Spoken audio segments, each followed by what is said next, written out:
Hello everyone. So in today's class we are going to discuss grain properties. Right? Last class में हमने बात करा था कि ग्रेन्स कैसे बनते हैं, राइट? और हमने ग्रेन बाउंड्रीज के बारे में भी बात करी थी. That is we studied about grain formation and grain boundaries. In today's lecture, we will try to understand the grain properties, right? So first of all, let us start with the help of an example, right? Suppose कीजिए कि हमारे पास दो containers हैं, right? Two identical containers we have, and we have the same liquid metal filled in both these containers. ठीक है, दो containers हैं हमारे पास, दो आइडेंटिकल कंटेनर्स हैं सेम शेप एंड साइज के, और दोनों में सेम लिक्विड मेटल रखा हुआ है. ठीक है, हमने क्या करना है, हमने दोनों को सॉलिडिफाई करना है. ठीक है, एक को हम क्या करते हैं इन कंटेनर ए, एक को हम क्या करेंगे, we will cool it slowly, right? और इसको जो हम है वो फास्ट कूलिंग करवाएंगे कंटेनर बी को. ठीक है, तो क्या होगा when we will cool them, तो चीजें कैसे होंगी, राइट? हमने लास्ट क्लास में बात करा था कि when we cool a liquid metal the solidification starts, but the solidification starts with the formation of a single crystal. पूरा का पूरा लिक्विड मेटल एक बार में तो सॉलिडिफाई नहीं कर जाता है.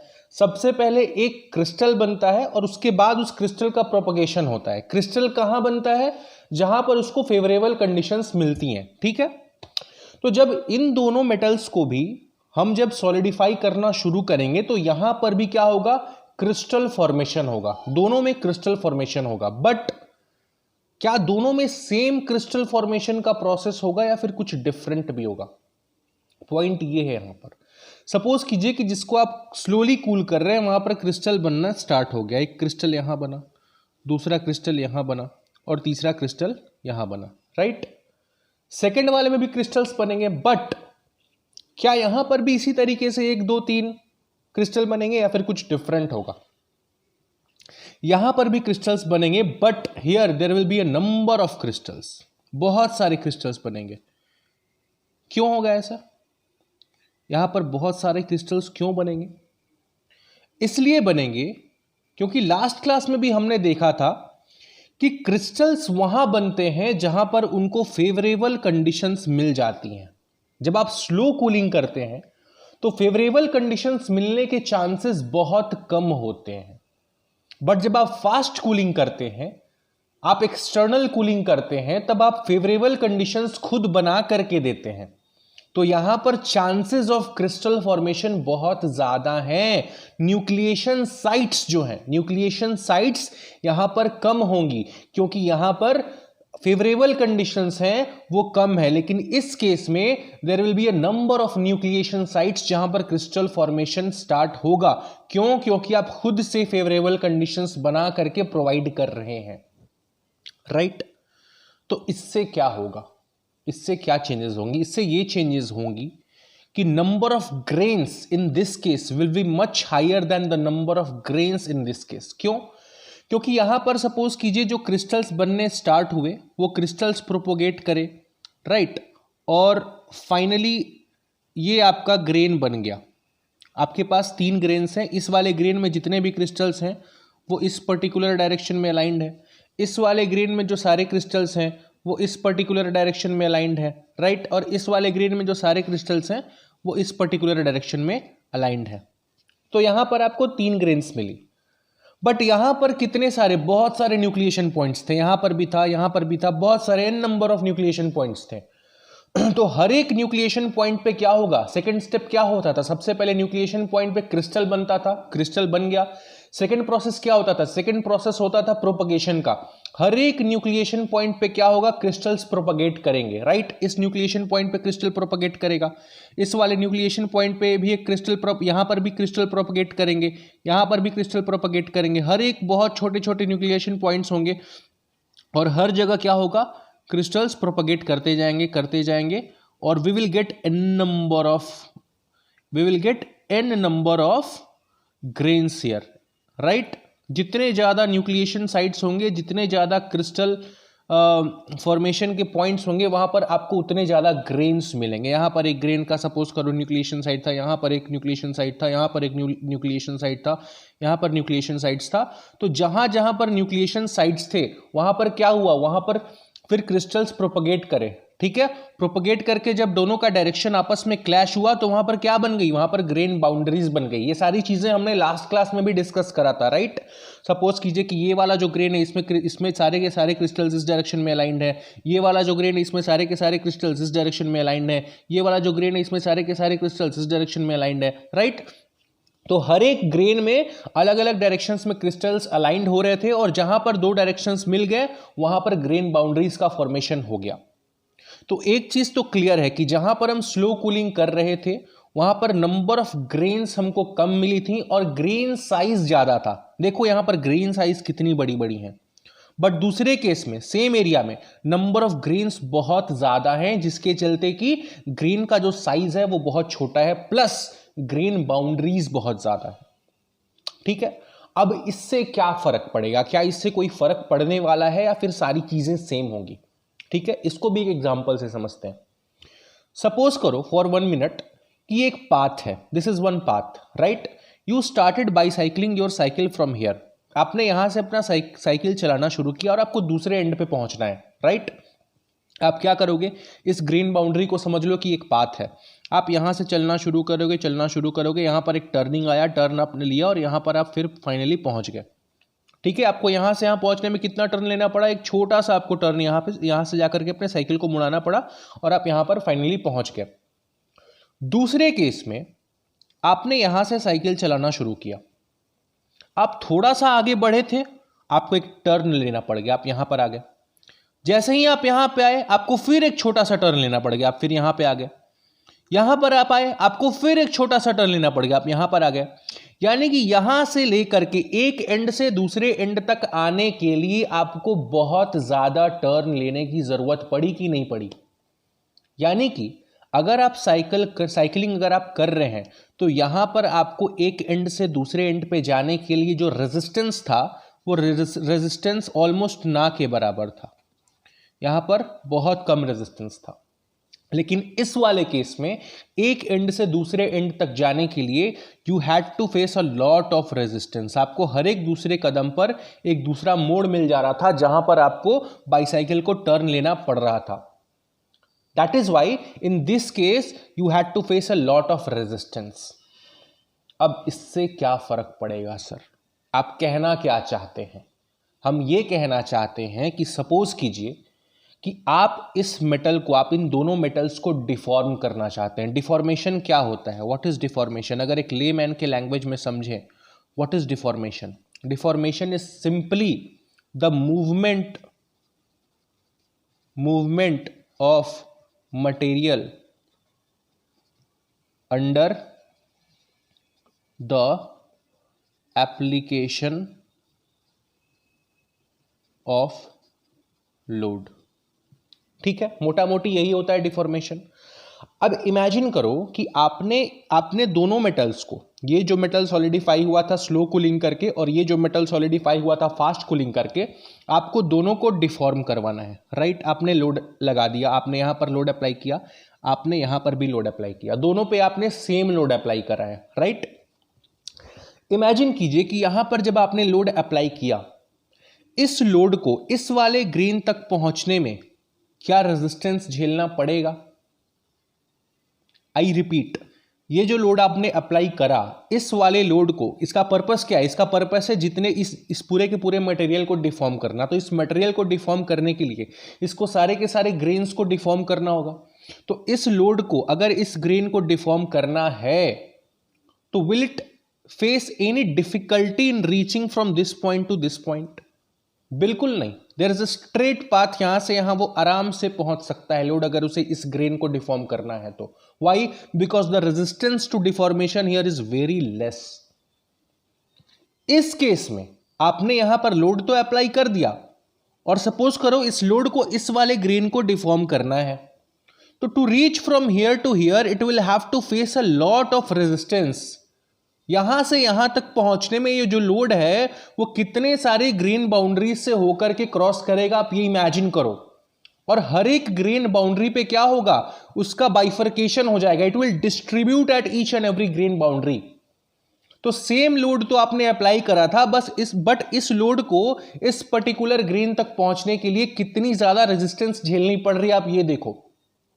यानी कि इस केस में, in that case where you had cooled the solid slowly, in this case the resistance to deformation is very less. But in the next case where you had cooled the liquid in a very fast manner, there the resistance to deformation was very high. And what is this resistance to deformation called? हम resistance to deformation को कहते क्या है? We call it strength. Strength को यही तो बोला जाता है, the resistance to deformation is called strength. यानी कि इस वाले केस में जहां पर आपने स्लो कूलिंग करा था, जिसके चलते नंबर ऑफ ग्रेन्स कम थी, ग्रेन का साइज ज्यादा था, ग्रेन बाउंड्रीज कम थी, वहां पर स्ट्रेंथ जो होगा सॉलिड का वो कम हो जाएगा। जबकि इस केस में जहां पर आपने फास्ट कूलिंग करा था, नंबर ऑफ ग्रेन्स बहुत ज्यादा थे, ग्रेन बाउंड्रीज बहुत ज्यादा थी, वहां पर जो है आपका स्ट्रेंथ काफी ज्यादा इंक्रीज कर जाएगा, right? So this was our first property, strength. Now what about hardness? Hardness की भी बात कर लेते हैं। Hardness क्या होता है? What is the difference between strength and hardness?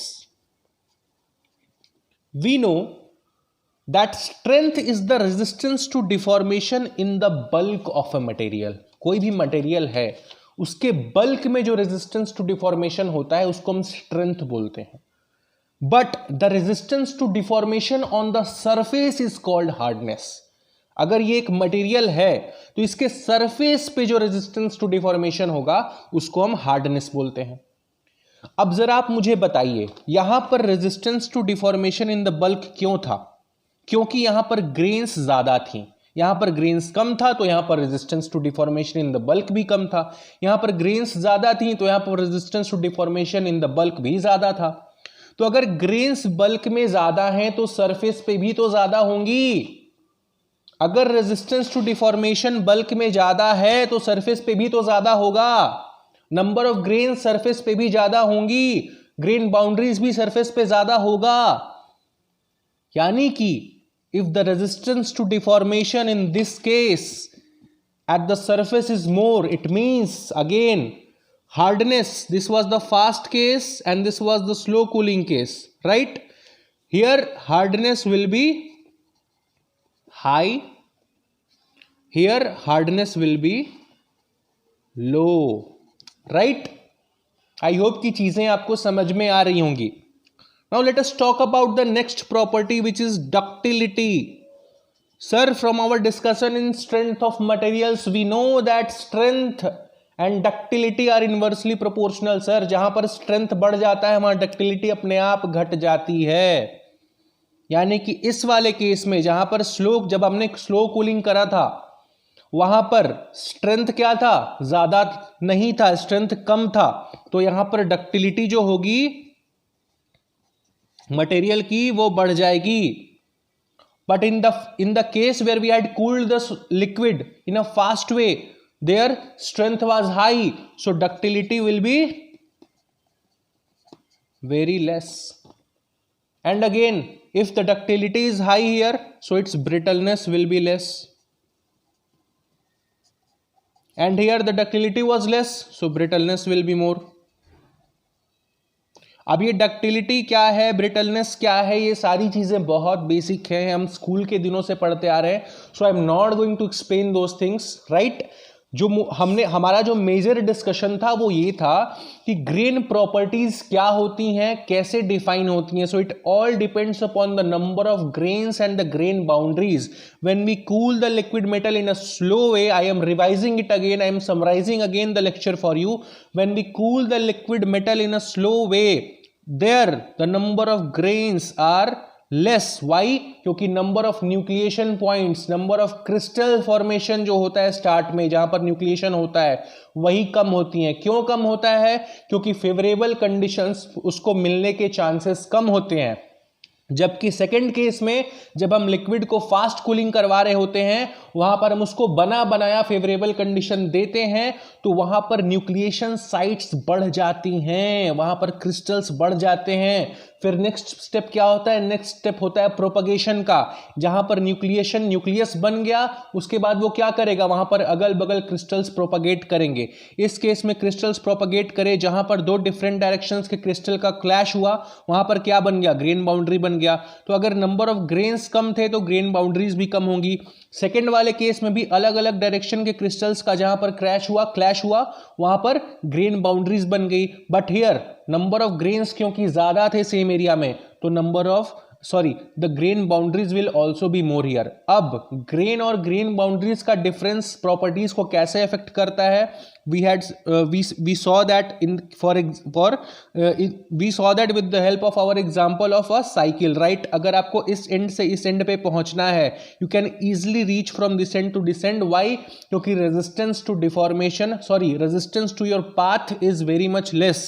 और इस केस में अगर आपको यहां से यहां पहुंचना है तो you will have to face a lot of resistance. Why? क्योंकि हर एक दूसरे कदम पर आपको टर्न लेना पड़ेगा, right? In the same way जब आप लोड अप्लाई करते हैं तो लोड को यहां से लास्ट वाले ग्रेन तक पहुंचने के लिए बहुत कम रेजिस्टेंस फेस करना पड़ता है। बट दिस केस में यहां पर क्योंकि नंबर ऑफ ग्रेन्स ज्यादा हैं, ग्रेन बाउंड्रीज ज्यादा हैं, तो हर एक ग्रेन बाउंड्री पे लोड डिस्ट्रीब्यूट हो जाता है। So in order for the load to reach from this point to the last grain, यहां पर it will have to face a lot of resistance. And what is the resistance to deformation called?